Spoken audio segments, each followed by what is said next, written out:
Good morning and welcome to the SB4 Accelerator Lab, a virtual educational workshop series, a partnership between DCG Strategies and the San Francisco Interfaith Council. A special thanks, the SB4 Accelerator Lab series is supported by a generous grant from the Crankstart Foundation. A bit of housekeeping, today's program is being recorded. For audio and video, all participants are muted and without video to minimize distraction. To submit a question or comment, select the chat button at the bottom of your screen and send a message to Q&A. Questions will be forwarded to the host and answered, time permitting. For closed captions, select the live transcript button at the bottom of your screen and click Enable Live Transcription. And at this time, I'd like to hand the floor over to the Executive Director of the San Francisco Interfaith Council, Michael Pappas. Michael, the floor is yours. Thank you, Trey. Good morning. I'm Michael Pappas, and on behalf of the San Francisco Interfaith Council and our collaborating partner, DCG Strategies, I want to welcome you to this third and final in a series of virtual educational workshops entitled the SB4 Housing Accelerator Lab, Fast Tracking Affordable Housing on Faith Land in San Francisco. This series, as was mentioned, is funded by a generous grant from the Crankstart Foundation and is designed to empower San Francisco congregations with property to take the next step toward building affordable housing. This particular session is entitled Legislative and Policy Overview for Faith-Based Housing Development and features Carly Grob from the San Francisco Planning Department, who will provide faith-based organizations with a clear overview of the legislative tools available to accelerate affordable housing development on their land. Carly will break down SB4, California's new law that streamlines housing on faith-owned properties.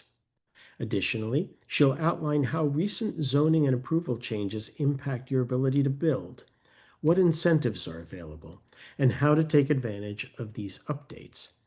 Whether you're exploring options or actively planning, this session will give you the insights needed to move forward with clarity and purpose. And now allow me to introduce our team of panelists. To begin with, Carly Grob is a principal planner at the San Francisco Planning Department.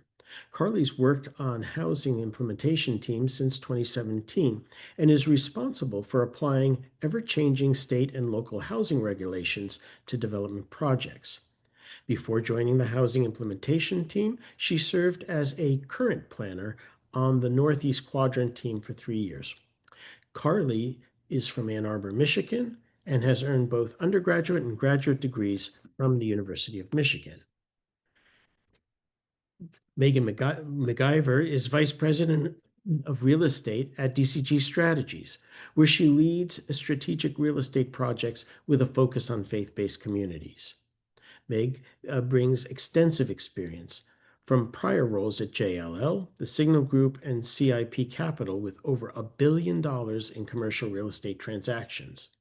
Megan is also a candidate for ordination in the Evangelical Lutheran Church in America and is pursuing a Master of Divinity degree in Berkeley while leading children's ministry at St. Mark's Lutheran Church in San Francisco. She holds degrees from the University of Chicago and Columbia University. Meg, I'm going to hand the floor over to you, but before I do that, I just want to encourage our listeners today, because this is intended to be interactive, to listen carefully, but also to submit questions so that we can bring clarity to whatever issues that are of interest to you. And with that, I hand the floor over to Meg McIver. Great. Thank you, Michael. It's great to be here, and DCG Strategies is thrilled to be part of this initiative. If we could bring up the slide deck at this point, that would be great, because I'll walk through a few introductory comments. So as Michael mentioned, today we're going to be talking about the legislative and policy issues that are at play in the development of affordable housing on faith lands, specifically in the city and county of San Francisco. So I'll start with a little bit of an overview for today's workshop. So we'll start with introductions, as we just finished, and a program description. And then we'll really go to Carly, who will talk through, what is the role of the planning department in the development process? What processes can congregations expect to go through in the course of developing affordable housing? And then we'll talk about state density bonuses and SB4 and other pieces of legislation and policy that are relevant to the development process. Again, with the series, we don't hope for congregations that they become experts in the real estate development process, just because that's such a specialized domain within real estate. But what we do hope is that congregations understand the key relationships that will impact their ability to be successful in the development of affordable housing, and also to provide an overview of the development process so that congregations can make an informed discernment process. So I'll talk a little bit about our program as an overview. So this workshop is part of the SB4 Housing Accelerator Lab, and we'll move forward. This program was really established to accelerate the production of housing by working directly with faith communities to produce affordable housing on faith lands. So there are a couple of parts of this program. The first are these free educational workshops, one of which is happening right now. And then we're also offering, and this is a really important part, fully funded preliminary feasibility analyses for congregations who qualify.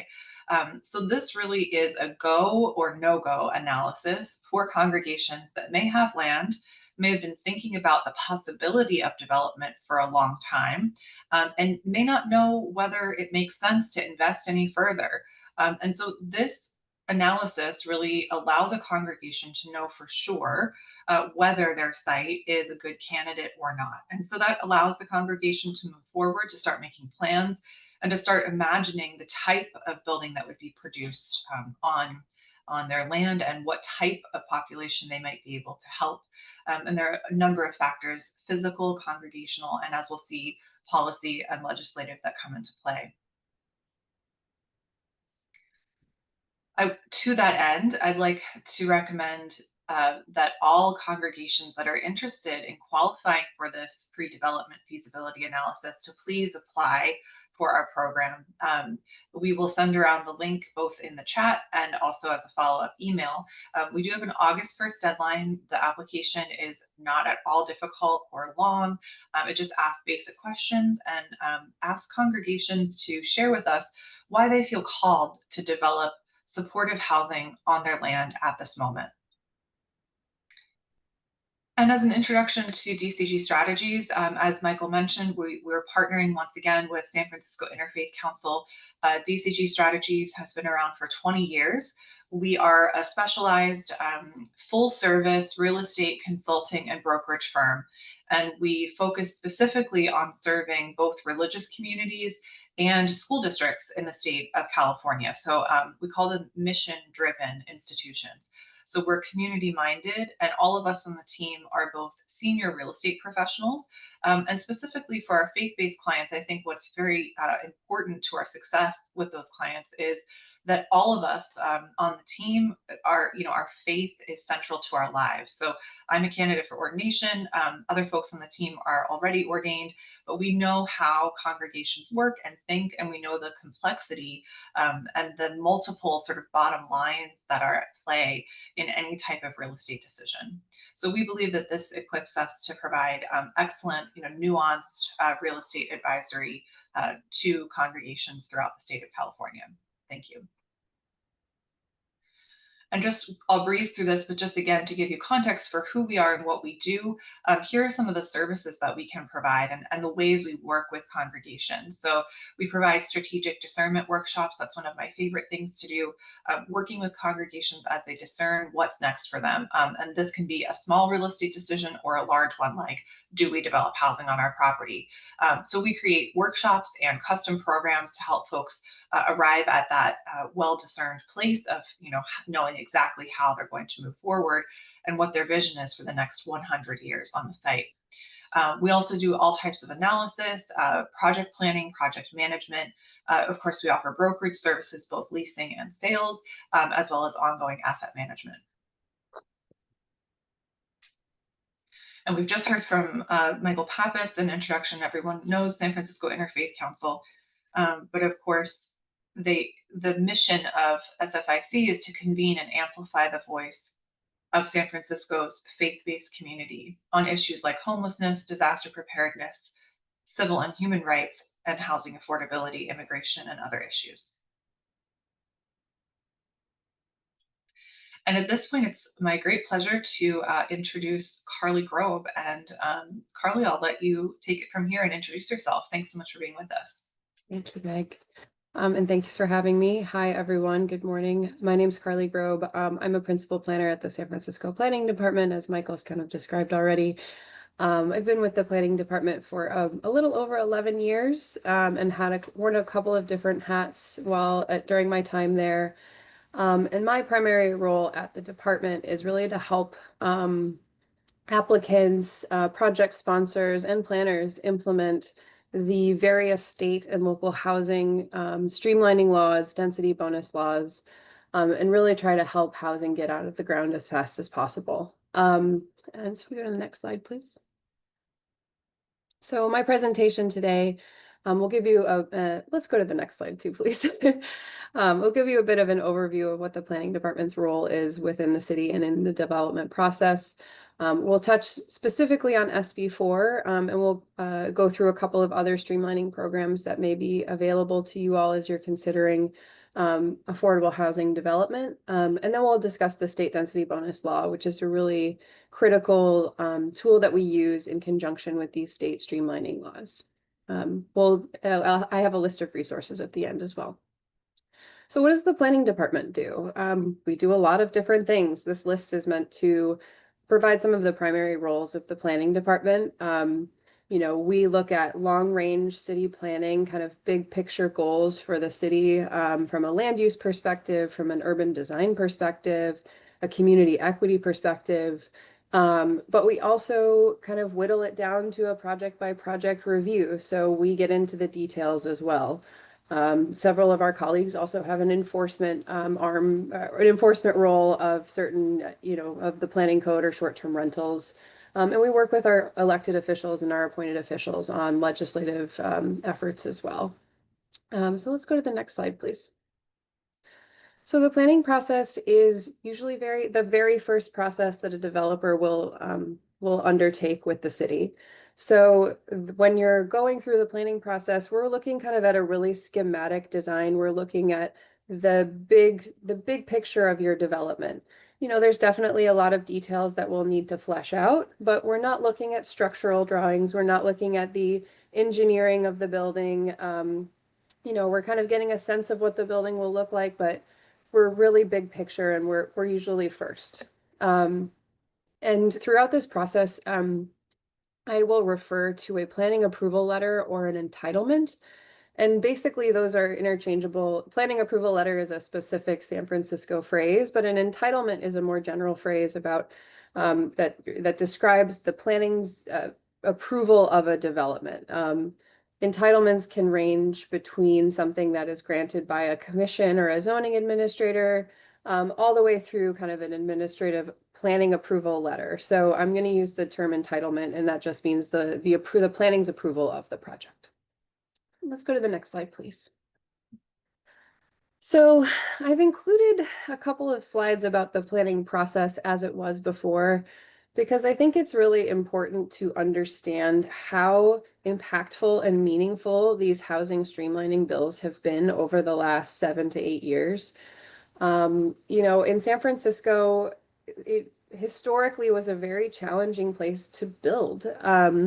We are a world-class city. We have limited land available for development, and we have a very engaged, citizenry who are very well educated and care deeply about the place that they live. When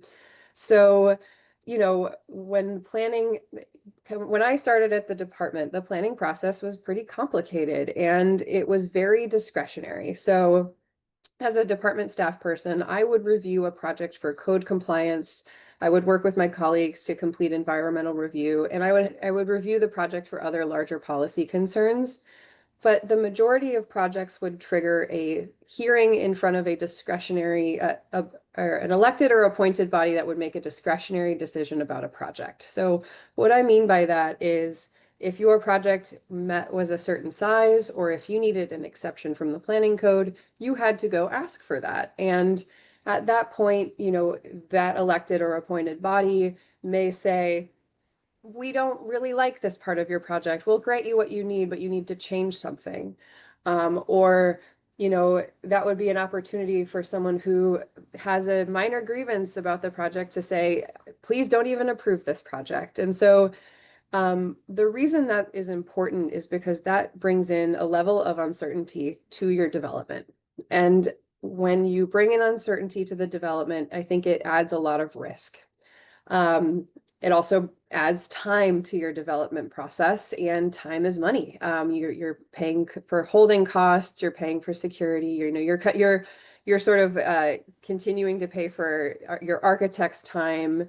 It just kind of adds risk to the process. Thank you. So the other kind of piece to that is that every project used to have environmental review. So the environmental review is usually executed through a state law called CEQA, the California Environmental Quality Act. That's that CEQA acronym. So with the introduction of these ministerial programs, a ministerial program essentially means that CEQA does not apply. So where a development may have had a 6-month to 2-year CEQA environmental review process before, and something that could be appealed to either to the Board of Supervisors or to the Planning Commission, that whole process goes away. That's not to say that these ministerial streamlining programs don't acknowledge certain environmental factors, and we'll definitely talk about that a little bit later. But it's really critical to acknowledge that there's a really enormous time saving, and it really lessens the risk to eliminate CEQA.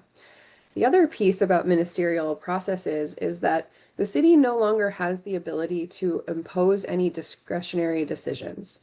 So what you see in the planning code as an objective standard is what you get. The city can't say, well, I actually don't think that that's good enough, or when it's written down in the planning code to say that it's good enough. So I think that that's really critical to say, when we state our policies and when we establish the standards we will review a building under, we need to hold ourselves to those, accountable to those as well. Finally, other state laws that have been passed more recently have also provided greater protection from appeals, not only at the planning process, but all the way through the permitting process. A couple other pieces, the ministerial processes generally provide a timeline that a city has to review and complete the planning review of a project. And it's broadened the applicability of the state density bonus. We'll get into that a little bit later. Let's go to the next slide, please. So today I am also going to really focus on streamlining programs that are available for 100% affordable housing development. I'm sure you've discussed this a little bit in earlier sessions, but I really wanted to kind of hone in on what affordability means in practice. When we talk about affordability, we are talking about a deed restriction. So we will record something on the deed of the property that says all of these units, with the exception of a manager's unit perhaps, need to be affordable for at least 55 years, mostly is the standard term of restriction. The affordability will be monitored in a certain way. And what is the city's role in regulating that affordability? Who is the housing meant to serve? Is the housing developed for households that are earning extremely low or very low incomes, or who have deeper, more acute needs, or are they serving middle or moderate income households as more of a workforce housing model? And so I'm really focused on sort of the affordable housing bucket, But a lot of these concepts also do translate over to mixed income projects. And that is a project that has a market rate component and an affordable component. Next slide, please. Okay, so in a nutshell, an affordable housing project can expect one, ministerial streamlining, like we talked about, that removes the requirement for CEQA analysis. No discretionary entitlements. So even if your project would normally trigger an entitlement by virtue of the size of the development alone, we would not require that you actually go through that process. And it codifies strict approval and review timelines. Let's go to the next slide, please. Okay, so SB4 was effective in, I believe, 2023. And SB4 was a labor of love. It kind of took a couple of years. Oh, I'm sorry, it became effective January 1st, 2024, and it was signed in 2023. SB4 is a ministerial streamlining program specifically for nonprofit or religious institutions to develop affordable housing. The nice thing about SB4 is that there are provisions of the state law that allow the retention of these institutional uses or religious uses, as well as other nonconformities that may be accompanied by that. So what I'm getting at is if you have perhaps a place of worship that has a parking lot, and your parking lot provides more parking than would be allowed under the code now, you can actually carry through the same amount of parking that you have had approved with the original house of worship. Even if you eliminate the parking lot to construct affordable housing, you may say, okay, well, I'd like that same amount of parking to be included in my project elsewhere. So you can carry through some of the things that you are sort of grandfathered into already. So an SB4 project is usually required to be at 80% AMI, which we call low income, and 80% AMI is the area median income. And that means that as compared, to the median income at the state that's determined by the by HUD, the households would be earning 80% of that median income. Except that a certain portion of the project, 20% of the project, can go up a little higher and serve households that earn up to 120% of area median income. 5% of the units, this is also unique to SB4, can be for employees of the institution that qualify for this housing. And so if you have folks that work at the institution and they make between 80 and 100 or 120% AMI and below, they could also qualify for housing there. So SB4 is similar to a lot of other ministerial programs, but I think that these are some of the highlights that we should really be cognizant of when you're thinking about using SB4. One is the project consistent with objective standards? Objective standards may include things like height, setbacks, bulk requirements, and we'll get into objective standards a little bit later. But I think this is a common theme for the ministerial programs. Prevailing wage requirements, apprenticeship requirements, and healthcare expenditures for the construction workers. The project cannot demolish any protected housing units, and a protected housing unit generally means that it's something that serves that's more naturally affordable. So a rent-controlled unit, a unit that's been rented by a lower income household within the last 10 years, a unit that's deed restricted. Normally those are not slated for demolition. So we have to make sure that when we're looking at potential demolition of residential units, that we'd have to go through and make sure that they may not qualify as protected units. Finally, SB4 has restrictions around where it can be an SB4 project can be located. So if you have a site that is adjacent to industrial uses or within a certain vicinity of more intensive industrial uses, so heavy emitters, keep in mind that you may be limited, you may not actually be eligible for SB4. So we'll get into this a little bit later too, but you can always reach out to the planning department and get a sense of kind of what in the surrounding area may make the project eligible or ineligible for the program. So when we were talking a little bit about environmental law, ministerial processes you don't have to go through a process under the California Environmental Quality Act to understand the potential impacts of the project on the environment. But you have to make sure that you are meeting these very basic environmental criteria around environmentally sensitive areas. So as you can imagine, we wouldn't want you to develop an SB4 project on a protected habitat or on a prime farmland or in flood hazard areas or floodways. These are many of these criteria actually are not really relevant to San Francisco. As you can imagine, I don't think we have a lot of wetlands here. But one thing that I really want to highlight is this hazardous waste site. It's on the top row to the right.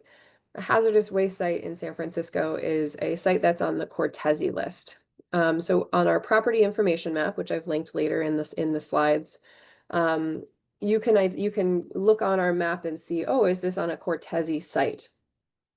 This isn't an automatic elimination from SB4, but it does create a lot of extra process and a lot of uncertainty for a project because you would need to obtain a letter from either the Department of Toxic Substance Control or the State Water Board that says that your project has been cleared and remediated to a point that it's safe for residential uses.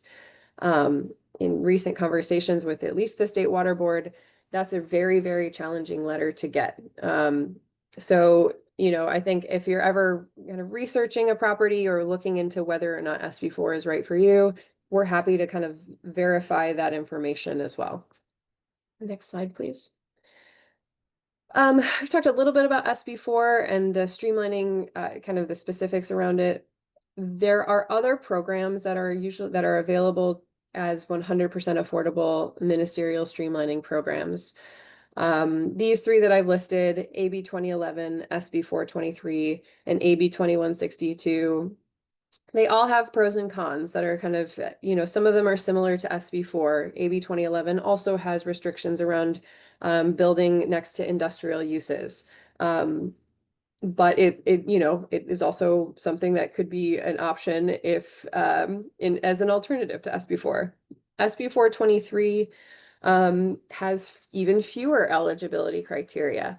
However, you have to complete a notification to the California Native American tribes prior to submittal of an application, and so that's a 6-month process. So it's kind of a question of how much time do you have to complete that process.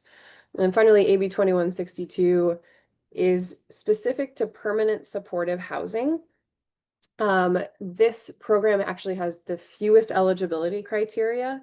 It's one of the fastest, leanest programs that we have, but it's also because it serves the population with the most acute needs. Permanent supportive housing is generally meant to accommodate people who are coming out of homelessness or really need a lot of supportive services in the place that they live. And so I think when you're thinking about a development, you are thinking about rental revenues. You're thinking about ways that you can make sure that your revenue is covering your debts, right? And so permanent supportive housing, I think, is really challenging sometimes because your rental revenues are very low unless you can get support from vouchers or other kind of grants or some stuff like that. So and also you're signing up to kind of work with a population that needs a lot of support. So let's go to the next slide, please. So quick summary of some of the major themes. Ministerial program is a process tool. It's meant to get a project through the planning process as quickly as possible with as little discretion as possible. But many of the programs, there's a trade-off, and they include prevailing wage requirements, no residential demolition, consistency with objective standards, and the location-based criteria around environmental sites. Okay, I really want to step into I want to take a step into a different part of a different tool. These ministerial processes that we've been talking about are really a process tool. but all of them require consistency with objective standards. So an objective standard is one that involves no personal or subjective judgment by a public official, is uniformly verifiable by reference to an external and uniform benchmark or criterion available and knowable by both the department or the development applicant or proponent and the public official. So in the way that the planning department used to work, we had a lot of standards that were sort of, here's a baseline and you can ask for more at the discretion of somebody else. A lot of our standards, especially design standards, were not objective. And we would go through a series of design review charrettes that would take a long time, add risk, add cost. So these ministerial programs are really focused on saying you have to identify the controls that apply to the project. However, in San Francisco, because we had sort of built our planning structure and our entitlement structure around the assumption that we would have these discretionary processes, our objective standards are very rigid, and they're not always going to result, if the kind of literal execution of an objective standard is not always going to result in a building that you want to build. If we're looking at a corner property, for example, you would want the corner property to sort of follow the shape of the corner. And as it stands right now, our objective standards may not let you do that. And so your building may end up looking really weird and not being actually efficient. And so, what we're going to talk about next is the state density bonus. Maybe go to the next slide, please. Which is a huge, huge tool for us to work through, to not get around, but be able to have some flexibility in how those objective standards apply to a project. So the state density bonus law has been on the books since 1979.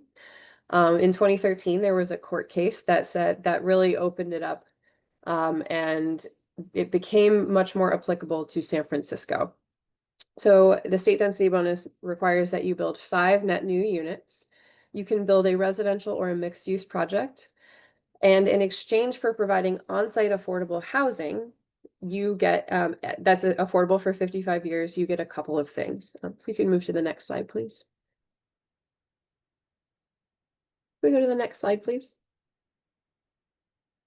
Thank you. So in exchange for providing deed restricted on-site affordable housing, you get 3 main things. You get a density bonus, which means that you can build up to 80% more units than you could under zoning. You get incentives and concessions, and incentives and concessions are meant to result in actual and identifiable cost reductions for the project. So you may ask for an incentive from a certain objective standard that's going to increase the cost for your project.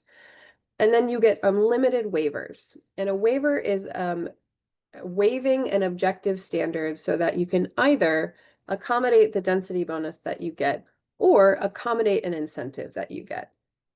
Let's go to the next slide, please. So this is sort of just kind of an example of how that works. You might have 100 units allowed by zoning.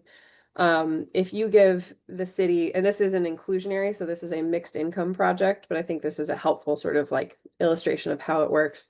If you give us 20% affordable housing, you get, a density bonus of, I think it's 35%. So your project actually grows, but you're guaranteeing that there is some affordable housing in the project. Let's go to the next slide, please. Even better, the state density bonus law, within the state density bonus law, there is a program that specifically serves 100% affordable projects. And so you get the same density bonus, you get unlimited density up to 5 incentives or concessions. It says 4, I'm sorry, it should be 5. And then unlimited waivers, but you also get a height bonus of up to 33 feet or 3 stories of extra height. And we'll go into a case study, I think on the next slide, to kind of demonstrate why this is so beneficial. So this is 730 Stanion. It is the old McDonald's site over by the Panhandle. And under zoning, the site is kind of, it's the end of an entire block. So it's a pretty big site. But only 63 units would have been permitted under density there. And so that doesn't really make the project work. That's not enough units to kind of to make the economics of the project functional. And that, that's not really it's not zero affordable units, but if we could build more affordable units, that would be better. And so what we did is we used AB 1763 with a ministerial streamlining program to increase the unit count from 63 units to 160 units. Now they were able to do that by adding the 3 extra stories on top and asking for certain waivers from the planning code. So you can kind of see that the building has some really cool courtyards and sort of little pieces cut out, but it would not have complied with setback requirements. But the main thing is that AB 1763 gives you unlimited density within this building envelope that's set by the state. And so where you had 63 units before, you've more than doubled your density that's allowed on the site. And so when we're looking at building affordable housing, especially in areas that haven't that are still zoned for very low, that have very low density zoning, this is a really critical tool. Let's go to the next slide, please. I'll also mention that the state density bonus, there is a law called the Housing Accountability Act. And the Housing Accountability Act, in part, prohibits a city from denying a project that's code compliant, specifically a housing project that's code compliant. And you can imagine that the state density bonus may not necessarily look like a code compliant project if you get certain waivers or incentives and concessions from our objective standards, but the waivers and incentives and concessions granted by the state density bonus law are also considered to be code compliant as under the Housing Accountability Act. So when you have a ministerial project that uses the state density bonus, it's still protected from the city denying it or reducing it in scope. And so again, this is a risk reduction tool. You can design a building, generally kind of identify how it complies with the ministerial streamlining and how the state density bonus modifies its compliance with objective standards. But that's essentially the project you want to build. And we're not going to say, well, it doesn't quite fit the context, or does, it's very clear about what's developable at the site. And the only time a city could say that or kind of deny or add conditions to a project is if the project had specific adverse impacts on public health and safety. That is an extremely, extremely high bar because the impacts have to also be defined in state law. The health and safety impact has to be also knowable and published and quantifiable. So we really don't have when we're thinking about infill housing in the city, there's not a lot of public health and safety impact that could we would normally see through that type of development.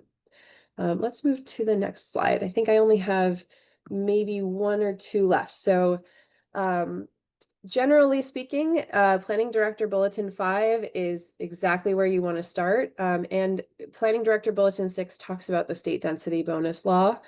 I'm happy to also send the property information map. I'm sorry I didn't send that earlier. And if you have questions, you can always reach out to me, and my colleague Lauren is here as well. And we'll try to help kind of give you some general guidance about the project and talk about what the next steps with planning would be. And I think that's everything I have. So thanks so much for hosting and having me. Thank you, Carly. And I'd like to invite Meg back to just share one more time to talk about the analysis before we get into Q&A. Meg, the floor is yours. Great, thank you. I am going to post right now in the chat for this meeting a link to our application form for congregations in the city and county of San Francisco to apply for a fully funded pre-development feasibility analysis. So again, this is going to be fully covered by the grant we've received so generously from Crankstart Foundation, and it will be completed by DCG Strategies, and we'll take a look at your site. We will really take a look at all of the physical aspects that go into whether this site is a good candidate for the development of supportive or affordable housing, and we provide our own analysis, our own expertise, and access to the real estate experts at DCG Strategies. So I highly encourage you to apply. The deadline is August 1st. So thank you. Thank you. And we have a couple of questions. Carly, this was an amazing presentation, comprehensive, articulate, helpful, even to the layperson. This SB4, as you mentioned earlier, this is its third iteration. Third time's the charm, they say. Before it even had a bill at the first time around the block, our council endorsed it, and real pleased that we were the host with St. Mark's Lutheran Church when it passed, and Senator Wiener was there. Everybody was excited about it. My only concern about the bill is that it hasn't been tested. And you have a congregation that is intent on creating this important affordable housing. Are there any pitfalls because it hasn't been tested that they should be aware of? So I think the untested SB4 is really, I don't think that there would be pitfalls, but we would take extra care in making sure that the project meets all of the eligibility criteria. I think that might be, I'm kind of thinking there's sort of two reasons why maybe we haven't seen one yet. First is there's a lot of eligibility criteria in SB4, and it takes a long time to sort of parse out, okay, do I meet this? Do I meet this? Do I meet this? And so if there are alternatives to SB4 that may have lesser eligibility criteria and get you the same ministerial streamlining process, we've seen folks that may just say, I'm going to just do this one because it is tested and I kind of know that this is going to work.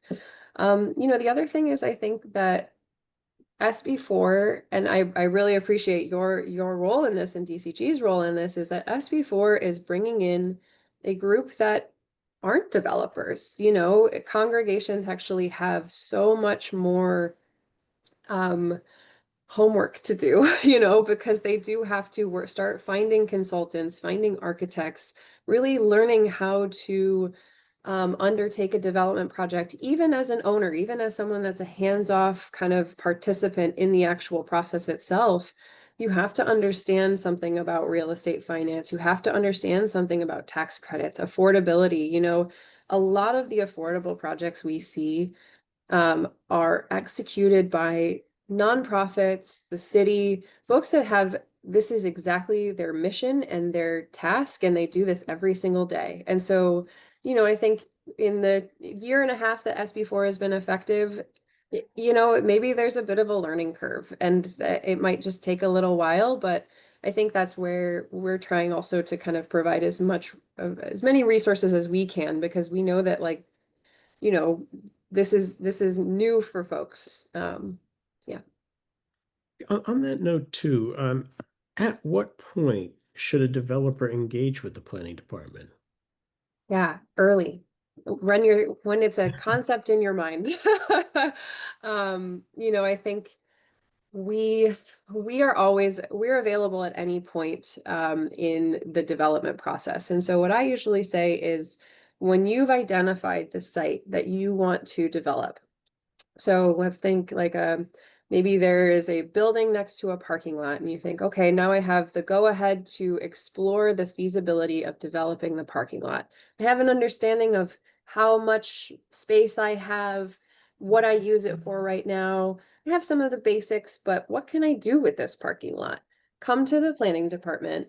My information is in the slide deck that will be circulated, but we can also send a lot of other, there's a lot of other resources and tools available, the information counter, the property information map. So we can help you start to identify what are some of the possibilities of a site and what are some of the barriers about that site. I've talked today about different state tools, but there's a lot of local tools that might be useful for the sites that you're looking at. So when you're conceptualizing, definitely. When you have concept, I think it's also a really good point to then engage with the planning department. This is kind of when you've worked with an architect, you've developed some schematic idea. We have a process called a project review meeting. And what that does is you submit it, I think it's a small fee and an application, but it gives you a meeting and some face time with the housing specialist. So that would be me or someone from my team.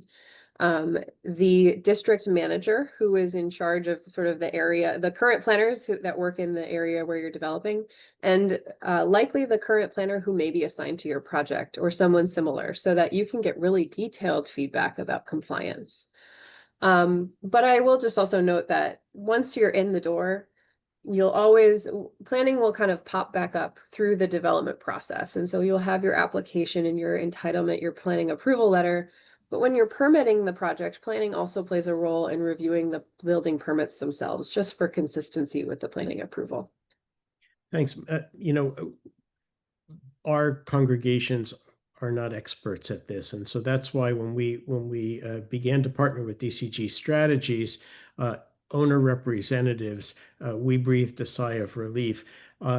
Meg, would you kind of piggyback on what Carly just talked about and talk about this piece of it as in terms of working with the planning department as the owner representative on behalf of the congregation, just to give a little bit of insight and a window so some of our attendees can have a better sense. Yeah, so it starts, as Carly said, very early in the project. One of the most important things that an owner rep will do is help a congregation select their development partner. And so that can be through a process of RFP, RFQs.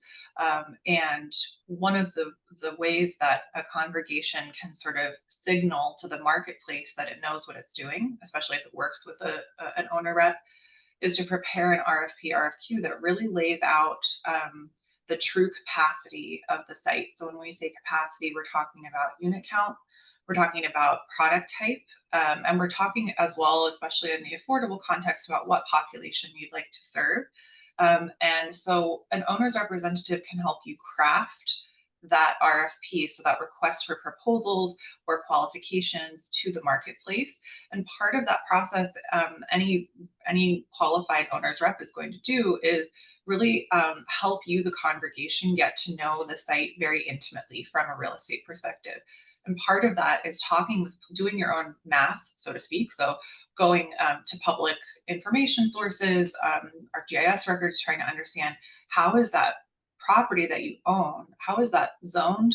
Are there easements? What's happening on that site? And then we always want to check with planning to make sure that we're understanding that correctly. We haven't missed anything. And also, there are so many new things that are happening in planning, new state density bonuses, new policies that are coming online or that are really specific to that particular neighborhood, that particular corner where you're doing that development. And so it's really an iterative process of dialoguing with planning and making sure as well that planning is on board for this site to be.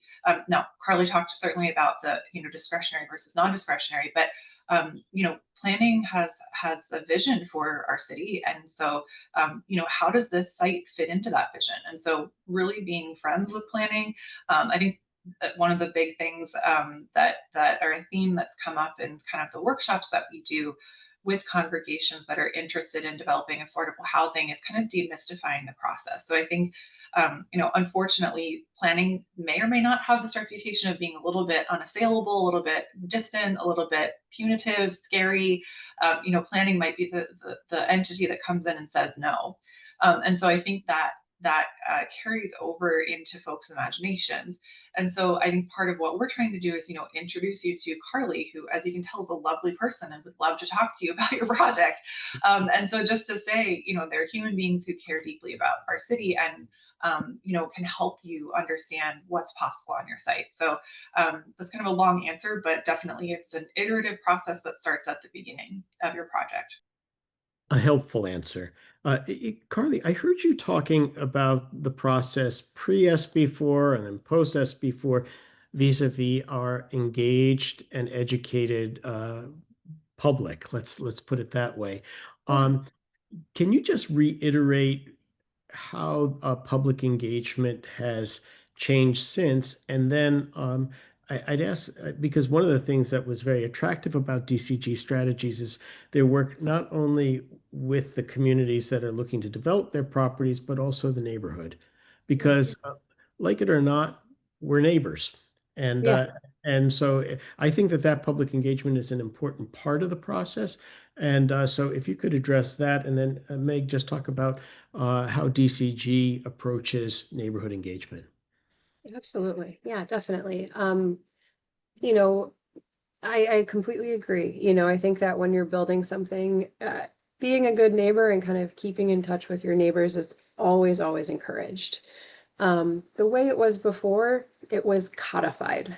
So it was not only that we want you to be good neighbors. We're making you be good neighbors in a very specific, time-consuming way for projects that are, for the scope of, like, when we're thinking about building affordable housing, we're looking at kind of mid-rise to, 5 to 8 stories usually, relatively dense construction. But we would mandate public outreach for a deck, or perhaps, a little tiny addition on your project. And so I think when we talk about sort of the way that our process had kind of been, the public outreach had been built into the process, and in some cases that really helped to work towards a better project. But in other cases, it was just a way for neighbors to kind of be unneighborly to each other, and really hash out their grievances in the public realm. And the planning commission would usually be the arbiters of that grievance. I'll also note that the city's charter gives the planning commission discretion over almost every type of project. And so even locally, if we were trying to say, affordable housing, for example, is a critical policy goal, and we don't think that that necessarily we need to kind of like go and in front of the planning commission to have to approve it. We think that we should be able to do this more administratively. The local codes actually don't really let us do that. And so we really do rely on the state power to provide these ministerial tools. That said, I think it is always, always recommended to consult with your neighbors, hear what their concerns are about any project at the site, hear about some of their concerns with what's going on in the neighborhood, or some of their preferences. I think some of the nice things actually about working with religious institutions is that they already have that community mindedness, which is sort of like kind of the opposite of the housing developer that's really looking at getting it done fast. There is a service component to it as well. And so what can you bring to the community, and how can you kind of collaborate with them on a project that's hopefully there for 100 years, that's going to kind of help, boost up the whole neighborhood. And I was going to lift up something really similar, Carly, that, from an owner rep perspective, when we are working with faith communities, our first step is really to work with that faith community and understand what does that faith community understand their neighbor to be. Where are those connections already, and kind of map that out, because that's one of the indicators of a successful project. Is this faith community one that kind of reaches out into the community, that is really embedded, that's already providing services, that's already caring for neighbor? Or is it a congregation that's kind of turned in on itself? Those are things that we take into account when we're thinking about who might be a successful faith developer of housing. And to your question, Michael, in terms of how DCG manages relationships with the community, I think it's of course context dependent. We do take a lot of care to craft the narrative about this project, and we're very intentional about articulating what any project might do, what benefits it might bring, and how that information is relayed to that particular community. So in the form in which that information can be received. I think that I lift up this project often, and many folks have heard of it. In Berkeley, All Souls created many units of affordable housing for seniors, and it was a long process of really challenging neighborhood critique of the project, and it's in a very affluent part of Berkeley, and some folks said, well, we don't want those people here. And one of the narratives that the church offered was, well, these people are here already. They're just on the streets and they're unhoused. So sort of thinking in that way of saying, well, thinking what's behind that comment, right? Is it fear? How do we address that real concern in a way that advances the focus of the project and really the gift of the project to that community? And can I just add that being as honest and straightforward with the community is very important.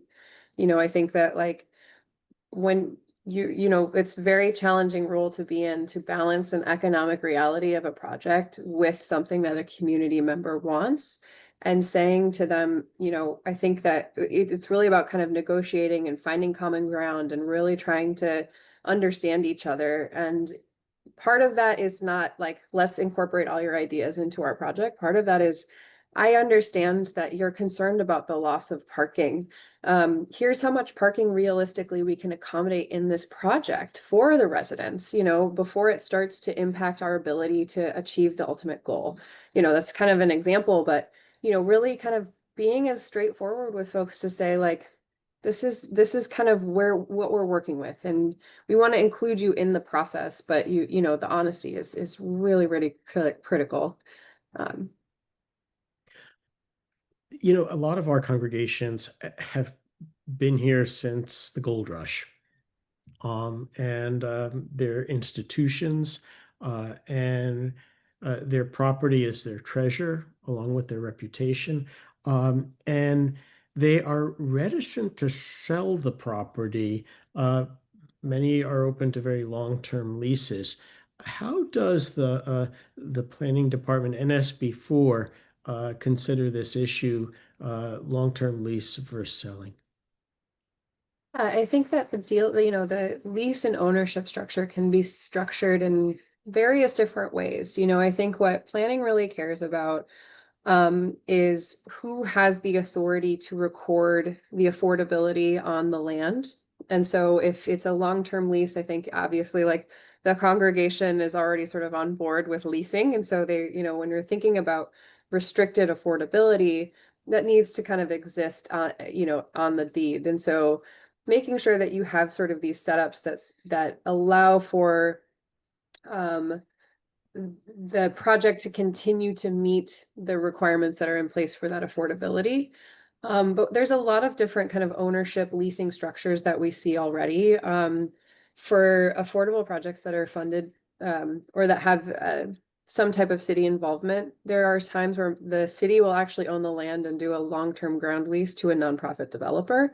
So I don't think that's an uncommon structure or kind of type of project that we'd see. We really just want to make sure that both the landowner and the lessee kind of understand the goal of the project, the relationships with the project, and then what's kind of going to be imposed as part of your overall restriction.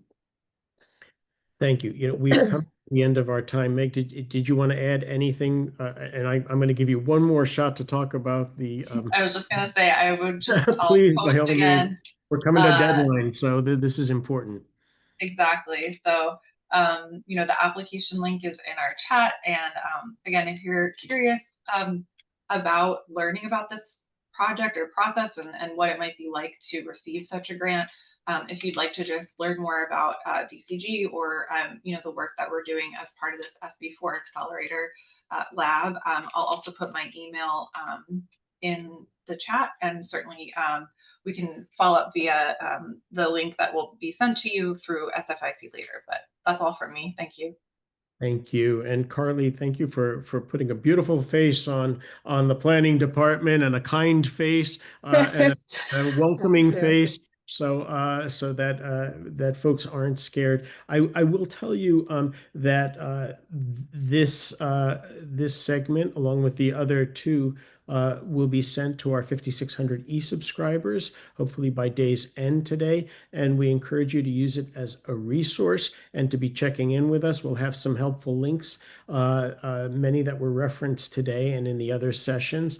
And we want to thank those both who were with us as attendees, but also those who will watch the recording link. I think, in closing, for the communities of faith, theologically speaking, we've been called to be stewards of the land that's been entrusted to us and to use it to God's glory and to be good neighbors and to utilize the space for good deeds. And so we thank all of our presenters and certainly DCG Strategies for being incredible partners in this journey. And we look forward to doing some good for the city. That concludes our program for the day and our series. And so we look forward to working with you all in the future. God bless and God keep you.